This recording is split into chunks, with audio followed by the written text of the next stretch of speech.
और दोस्तों, आज मैं पढ़ाने जा रहा हूँ इतिहास, भारत का इतिहास। तो चलो दोस्तों शुरू करते हैं।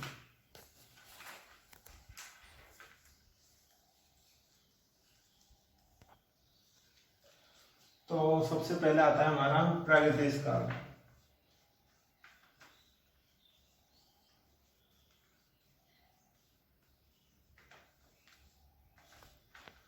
दोस्तों, ये वह काल है जिसमें कोई लिखित साक्ष्य मौजूद नहीं है।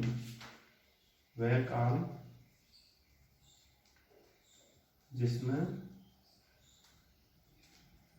कोई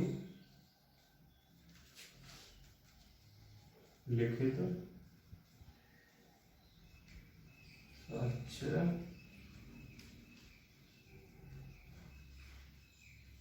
मौजूद नहीं है। तो इसको जो उद्घाटन किया था, इसका उद्घाटित किया था जो डॉक्टर थे, डॉक्टर प्रादम रोज। तो उन्होंने इसको उद्घाटित किया था। और यह वह काल है जिसमें कोई लिखित साक्ष्य मौजूद नहीं है इसके। और यह पाषाणकालीन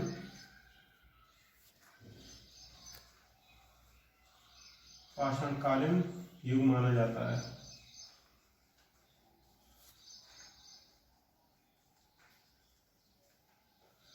पाषाणकालीन मतलब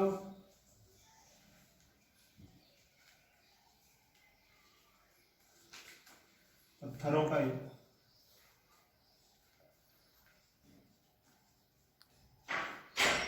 इस पत्थरों के युग का 3 काल थे।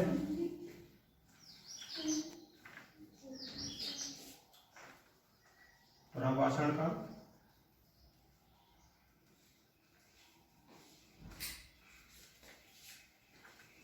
मध्य पाषाण काल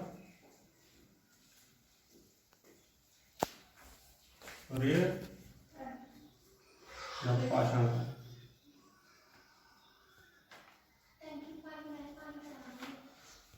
प्रापाषाण काल, तो इसके बारे में सबसे पहले पढ़ते हैं। यह वह काल है जिसमें आदि मानव की उत्पत्ति हुई थी। आदि मानव की उत्पत्ति, इसमें आदि मानव की उत्पत्ति हुई थी। और इसमें आदि मानव की दयानत व दयनीय स्थिति थी। और इस काल में जो भोजन था, भोजन करते थे वो एक आखेट नाम का, जैसे हम थाली या फिर किसी में करते भोजन तो आखेट नाम के एक पतीले में किया करते थे।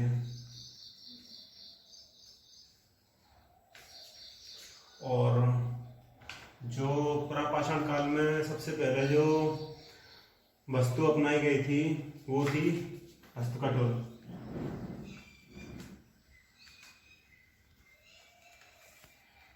तो ये हमारा प्रापाषाण काल होता है। अब आते हैं मध्य पाषाण काल की ओर। ये हमारा मध्य पाषाण काल है। इसमें जो मानव था वो मिलजुल कर रहता था, परिवार के रूप में निवास।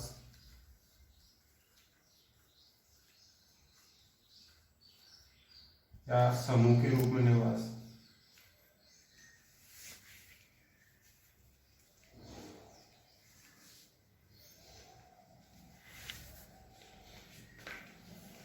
और इसमें ज्यादा कोई महत्वपूर्ण बात नहीं है मध्य पाषाण काल में। पर जो नवपाषाण काल है इसमें मानव ने सबसे पहले पहिए की खोज की थी। पहिए की खोज। और जो मानव ने सबसे पहले उपयोग में वस्तु या धातु उपयोग में ली थी वो थी तांबा।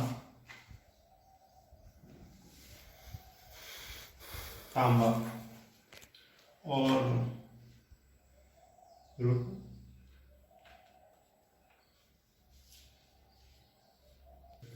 तो दोस्तों अब आता है आदर्थिक काल।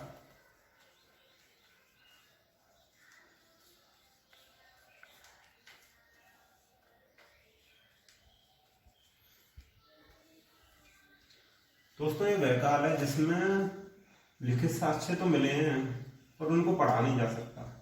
वह काल जिसमें लिखित साक्ष्य मौजूद पर उन्हें पढ़ा नहीं जा सकता।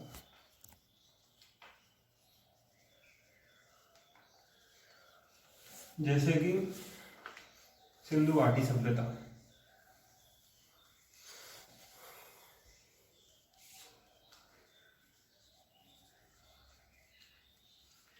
ये भारत की प्रथम नगरीय सभ्यता मानी जाती है। इसको अभी तक पढ़ा नहीं जा सकता, इसके लिखित साक्ष्य मौजूद हैं। भारत की प्रथम नगरीय सभ्यता। सर्वप्रथम इनको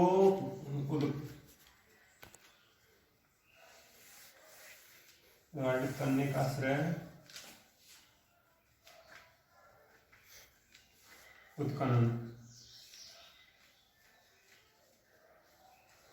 किया था दयाराम साहनी ने।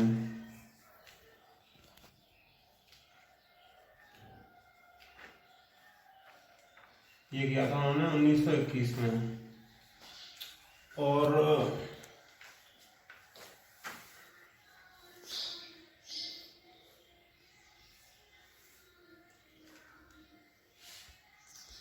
दोस्तों इस लिपि, ये लिपि है जो इसकी लिपि थी वो थी भावचित्रात्मक।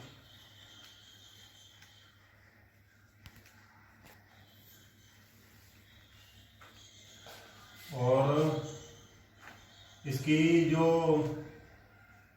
गौमूत्री लिपि भी मानी जाती है और इसे वुस्टोफैदन लिपि भी कहते हैं।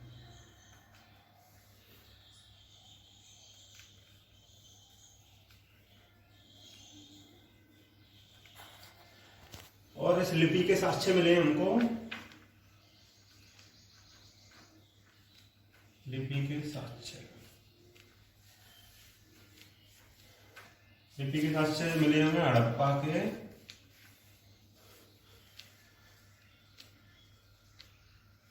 कब्रिस्तान एज से।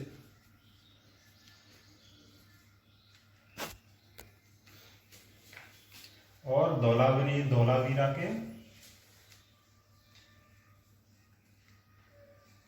धौलावीरा के साइन बोर्ड से।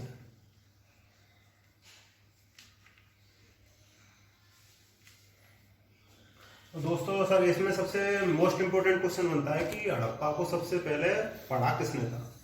तो सर्वप्रथम पढ़ने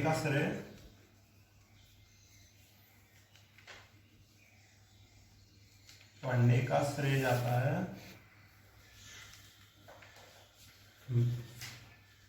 वेडेन महोदय।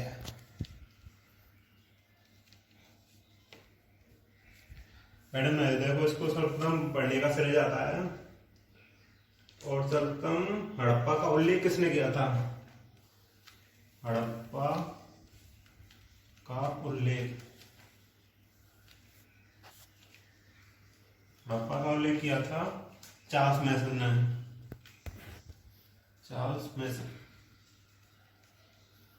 ये किया था उन्होंने 1842 में अपनी पुस्तक में।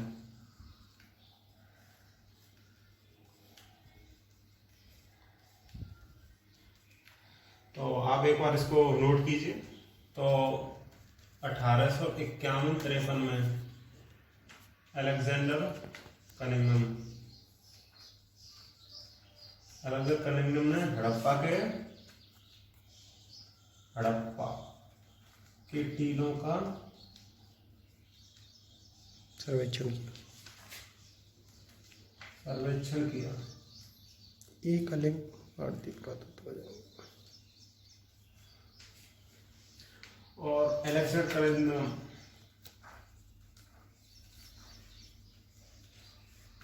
कनिंघम को भारतीय इतिहास का, भारतीय पुरातत्व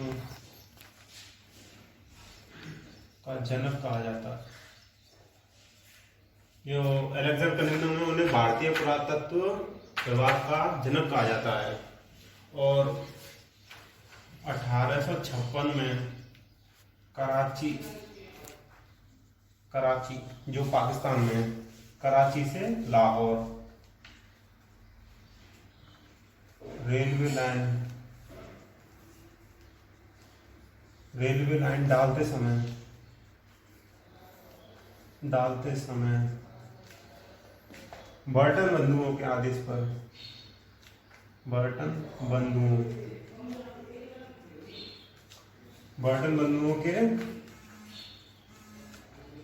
आदेश पर पहली बार हड़प्पा के टीले का उत्खनन किया गया।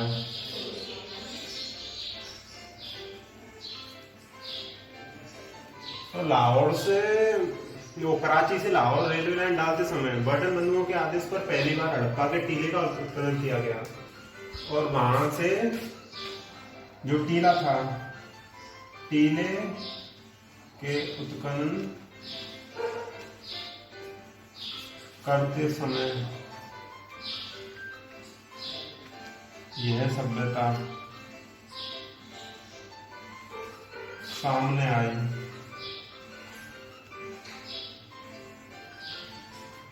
तो जो वहां से कुछ ईंटें निकाली गई थी और वो जो सभ्यता थी वो नीचे दबी हुई थी, और जो उत्खनन के बाद वो बाहर आया।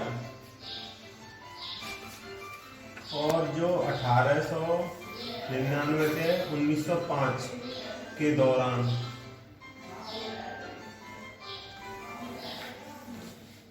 लॉर्ड कर्जन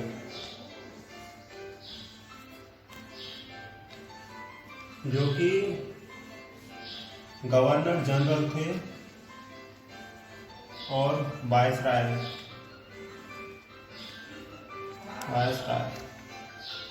उन्होंने भारतीय पुरातत्व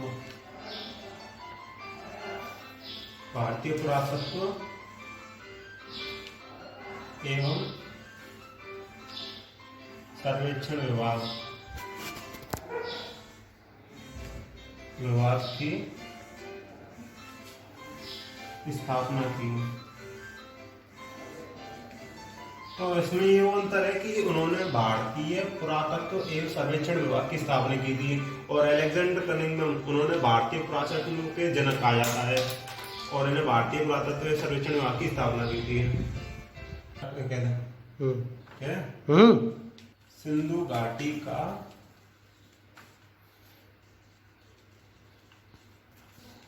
सभ्यता का नामकरण।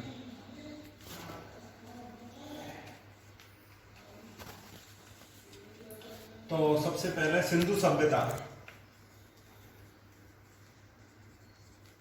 सभ्यता जो नाम दिया था वो नाम दिया था जॉन मार्शल द्वारा। और जो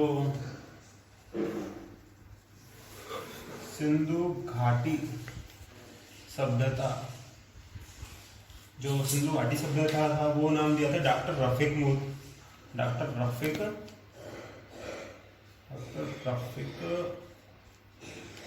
मुगल।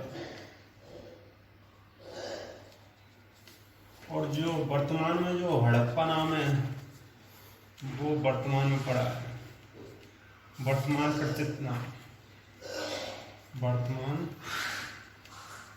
प्रचलित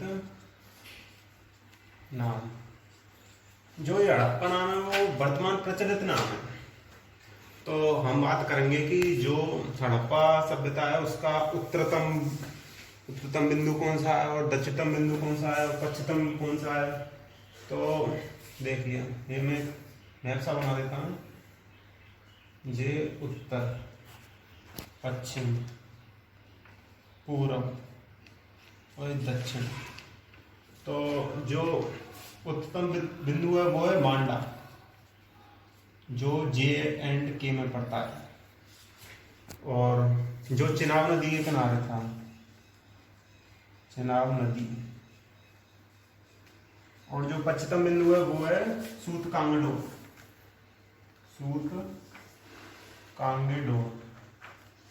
सूतकांगेडोर, जो दास्क नदी के किनारे है, दास्क नदी। और जो दक्षिणतम बिंदु है वो है दैमाबाद,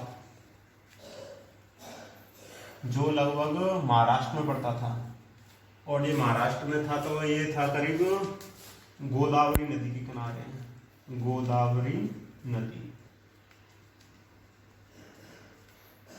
और ये हमारा पूर्व बिंदु है, ये हमारा आलमगीरपुर,